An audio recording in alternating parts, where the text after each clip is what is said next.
Buongiorno a tutti, bentornati nel mio canale. Se è la prima volta che entrate, io sono Virginia, ho tante ricette semplici, gustose e buone. Oggi vi voglio proporre il migliaccio salato, che si gusta non soltanto per il giovedì grasso, per il carnevale, ma in ogni occasione. È un salato veramente buono, pochi ingredienti. La base sarà la semola, che è quella per fare i gnocchi, la semola fine, tipo di semola che preferite. Io andrò a mettere la ricottina e voi potete mettere oltre la ricotta tutto quello che avete, gli ingredienti avete a casa. Faremo un migliaccio salato super buono. Seguitemi nel video. Se la ricetta ovviamente vi piace, condividete, lasciatemi un like e mettetemi commenti, perché per me sono molto importanti per il canale. Fatemi sapere se avete mai gustato il migliaccio salato e se vi piace. Se non l'avete mai fatto, provate. Un grazie dal canale di Virginia, alla prossima ricetta. A presto! Sapori di cucina con Virginia, sapori di cucina con Virginia, sapori di cucina con Virginia. Sapori di cucina con Virginia, sapori di cucina con Virginia. Iniziamo con il mettere 1 litro di acqua, 2 cucchiaini di sale, una spolverata di noce moscata, tutto a freddo, ho messo il fuoco a minimo. Adesso mi procuro il frustino e versiamo 250 grammi di farina di semola. Andiamo a girare molto bene, semplicemente un paio di minuti finché non si stacca dalle pareti. A questo punto, invece di utilizzare il latte, abbiamo messo 1 litro e qualcosa, tanto poi andranno gli altri ingredienti. Si gira, aumento il fuoco finché non si stacca dalle pareti. A un certo punto, quando comincia a diventare condensato, come vedete, bollicine superiori. Adesso vado ad aggiungere a fuoco spento 4 cucchiai di formaggio, quello che preferite, dal pecorino al parmigiano, e vado ad aggiungere gli altri ingredienti. Un attimo e ritorno. Spengo.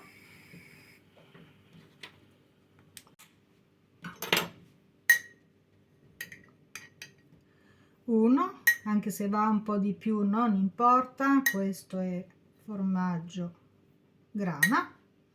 E 4. Giro il tutto e lascio raffreddare un attimo, il tempo che vado a preparare le uova con la ricotta e gli altri ingredienti. Non vi stancate e seguitemi. Nel frattempo ho preso la teglia, quella che desiderate, l'ho unta con dell'olio, metterò del pan grattato e farò girare bene in tutto i bordi e i laterali.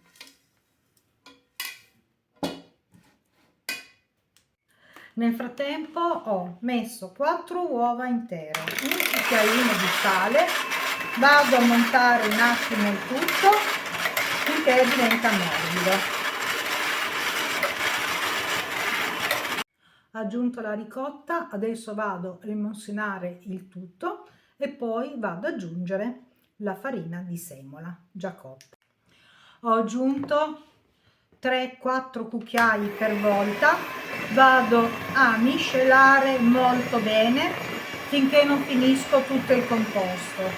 Adesso spengo e vado ad aggiungere del prosciutto o un po' di guanciale, quello che avete in casa. Io metterò sia prosciutto a pezzettini che guanciale. Procedo. Ho aggiunto il guanciale del prosciutto a pezzi. Adesso dall'alto in basso mischio bene il tutto e vado a mettere nella teglia. Procedo. Un po' alla volta, con un cucchiaio ci aiutiamo e andiamo a mettere quasi tutto per metà il composto. Lo spalmiamo bene e poi andremo a mettere nel centro un po' di formaggio, quello che volete, dalla fontina, mozzarella, gruviera, se è filante ancora meglio. Procedo. Messo su del formaggio, prosciutto a pezzettini, ancora qualche filamento, quello che volete, questo è facoltativo, e adesso vado a coprire con il resto del composto. Per terminare ho ancora spolverato un po' di formaggio grattugiato, una manciata di pistacchio, sbriciolati, spezzettati, li vendono in busta, o altrimenti potete mettere delle nocciole sbriciolate, quello che volete. Comunque questo è facoltativo. Adesso vado a infornare. Nella parte inferiore del forno, il mio è secondo livello, a 170 gradi, fuoco statico, mi raccomando, e lo lasciamo a cucinare per 35-40 minuti fino a doratura. Diciamo che fra un quarto d'ora, se vedessi che sotto comincia a dorarsi di più, alzo di un piano il livello. Comunque sembra complicato, ma è semplicissimo, giusto per fare vedere i vari passaggi. E se volete potete cominciare a procurarvi gli ingredienti.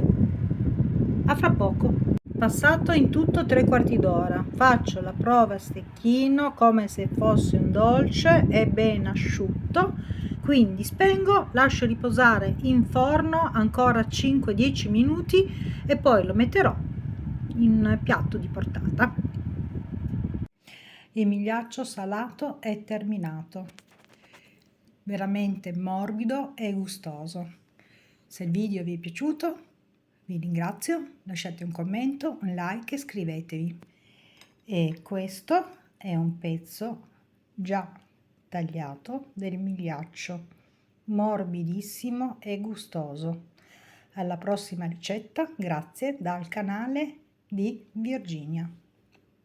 Sapori di cucina con Virginia, sapori di cucina con Virginia, sapori di cucina con Virginia. Sapori di cucina con Virginia, sapori di cucina con Virginia.